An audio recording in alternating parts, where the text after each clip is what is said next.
The morning sun cast long shadows across the bustling marketplace of Nexus Station, where Captain Eli Voss navigated through the crowd of traders, merchants, and travelers from across the galaxy. The neutral trade world served as a melting pot of species, and Eli had grown accustomed to the colorful tapestry of beings during his 3-month station assignment. He paused at a spice vendor's stall, inhaling the exotic aromas when the ground beneath his feet trembled. The tremor was subtle at first, like a freight transport passing overhead, but something in the vendor's widening eyes made Eli's military instincts kick in. "Everyone down," he shouted, but his warning was lost in the deafening roar of the explosion. The blast wave hit like a physical wall, sending bodies flying and turning the peaceful market into a hellscape of smoke, debris, and screaming. Eli's ears rang as he pushed himself up from the ground, his pilot training overriding the shock. Around him, the once vibrant marketplace had become a crater of twisted metal and broken stone. Through the haze, he spotted movement, a pale purple hand reaching desperately from beneath a collapsed vendor stall. Without hesitation, Eli sprinted toward the debris, his boots crunching on shattered glass and scattered goods. The woman trapped beneath was unlike anyone he'd seen before. Her skin was a soft lavender hue, and dark curly hair framed a face that was both alien and strikingly beautiful. Blood trickled from a gash on her forehead, and her breathing was shallow but steady. "Hey, can you hear me?" Eli called out, carefully lifting the heavy beam that pinned her legs. She opened her eyes, large, amber-colored orbs that seemed to hold ancient wisdom, and nodded weakly. I can hear you," she whispered, her accent carrying musical tones he couldn't place. With practiced efficiency, Eli checked her for major injuries before carefully pulling her free. She winced as he lifted her in his arms, her slight frame surprisingly light. Her clothing was torn and dust-covered, but beneath the grime, he could see the fine quality of the fabric.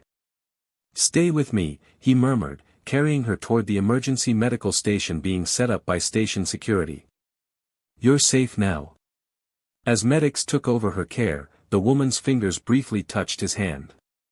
"Thank you," she said softly, before unconsciousness claimed her. Eli watched as they loaded her onto a medical transport, something stirring in his chest that he couldn't quite name. He had no idea that his split-second decision to help a stranger would change the course of his life forever, binding him to a destiny written in the stars and sealed by ancient laws he had yet to understand. 3 days later, Eli stood in the sterile corridor of Nexus Station's medical facility, holding a small bouquet of native flowers he'd bought from one of the few vendors who'd reopened after the attack. He'd been thinking about the purple-skinned woman constantly, her amber eyes haunting his dreams. Captain Voss. A tall, imposing figure in ornate armor approached him. The being's skin was the same pale purple hue as the woman he'd rescued, but his bearing was unmistakably military. "I am Commander Jorik of the Royal Guard.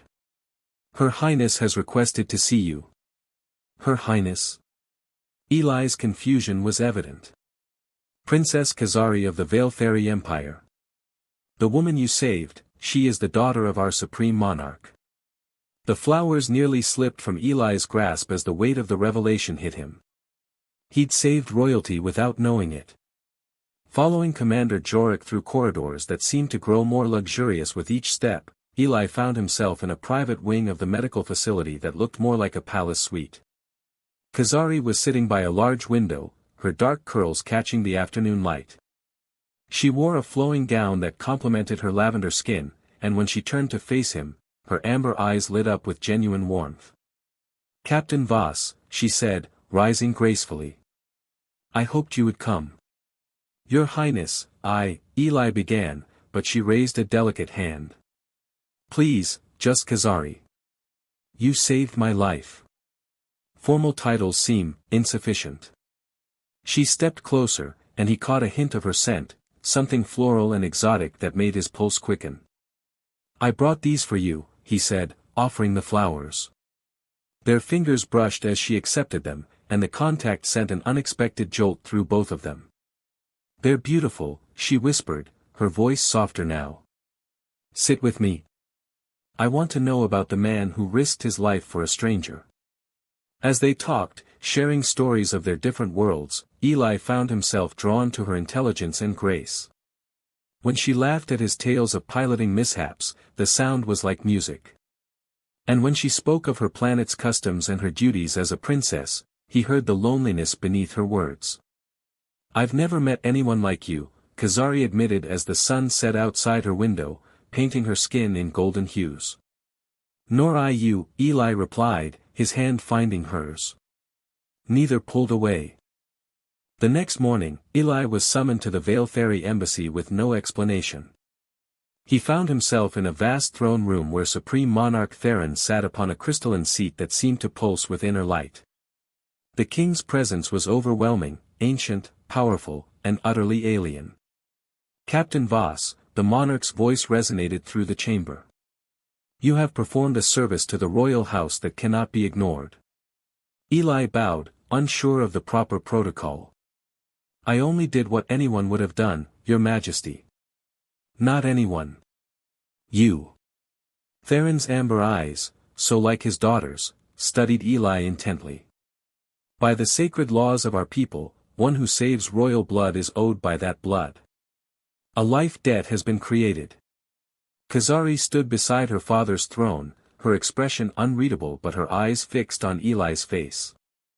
"My daughter has chosen how this debt will be repaid," Theron continued. "Through the sacred bonding ceremony. She offers you her hand in marriage, Captain Voss."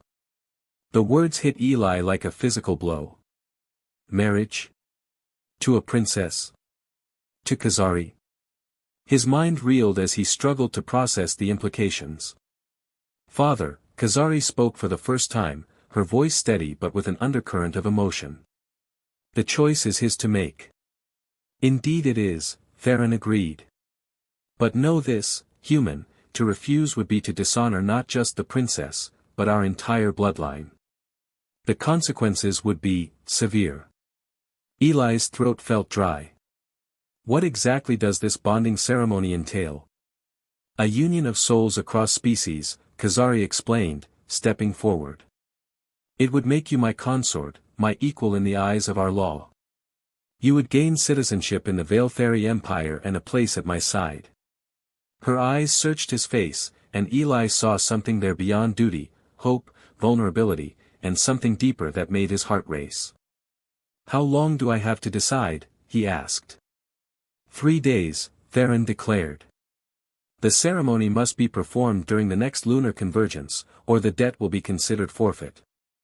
As Eli left the throne room, his mind spinning with possibilities and fears, he didn't notice Kazari following him until she called his name softly. "Eli, wait." She caught up to him in the corridor, away from prying eyes. "I need you to know, this isn't just about duty for me." Before he could respond, she rose on her toes and pressed her lips to his. The kiss was soft, tentative, but filled with unmistakable passion. When they broke apart, both were breathing hard. "I've been thinking about you since the moment I woke up," she whispered. "Whatever you decide, I want you to know that." Over the next 2 days, Eli found himself spending every free moment with Kazari, ostensibly so she could explain Veil Fairy customs and the implications of their potential union. But their conversations increasingly turned personal, intimate, charged with an attraction neither could deny. On the evening of the second day, they walked together through the embassy's private gardens.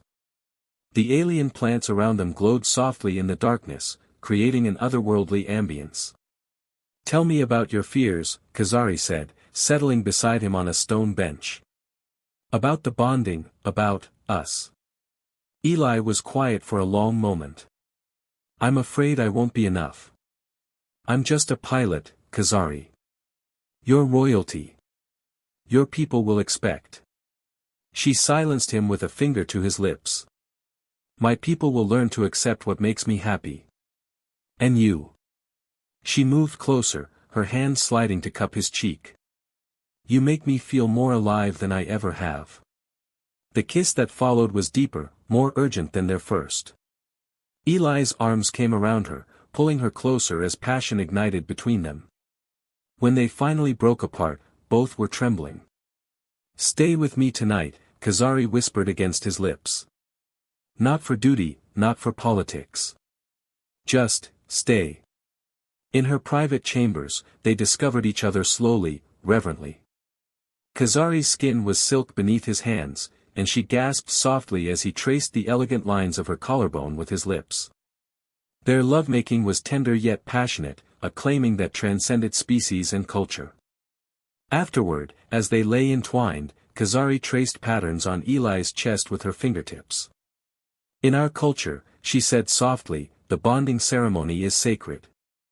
It's not just a marriage, it's a joining of souls. I would feel everything you feel, and you would know my heart as your own. That doesn't frighten you? Eli asked, stroking her dark curls. No, she replied, looking up at him with those luminous amber eyes.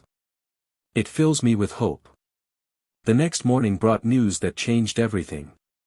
Commander Jorik informed them that several noble houses were protesting the proposed union, calling it an abomination that would weaken the royal bloodline. There's talk of rebellion, Jorik said grimly. Some believe the princess should refuse the bonding and find another way to honor the debt. But as Eli watched Kazari's face, saw the determination there, he realized his decision was already made.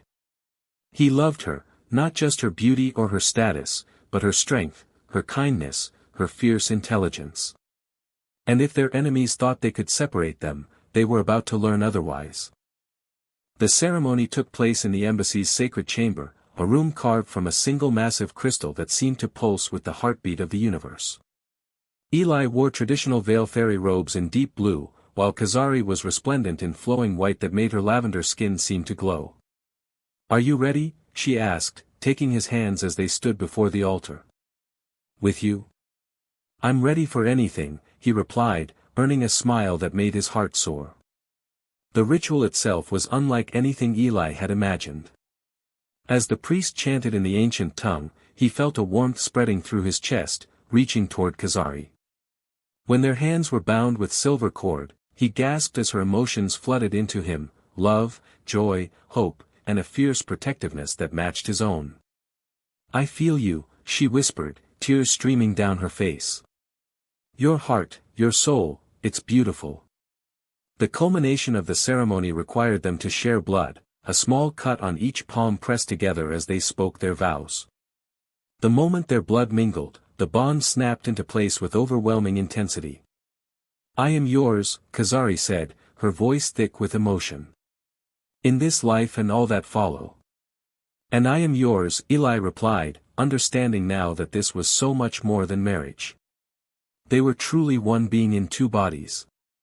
Their wedding night was a celebration of their new connection. Every touch was amplified, every kiss shared between them. When they made love, it was with the knowledge that they were no longer two separate beings but one soul in perfect harmony. I love you, Kazari breathed against his neck as they moved together in ancient rhythm. I love you too, Eli replied, his hand tangling in her dark curls.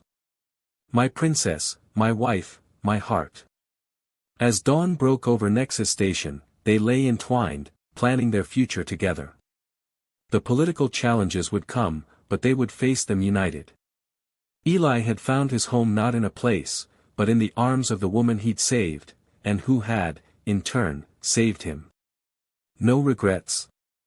Kazari asked, tracing lazy patterns on his chest. Only that I didn't find you sooner, Eli replied, pressing a kiss to her temple.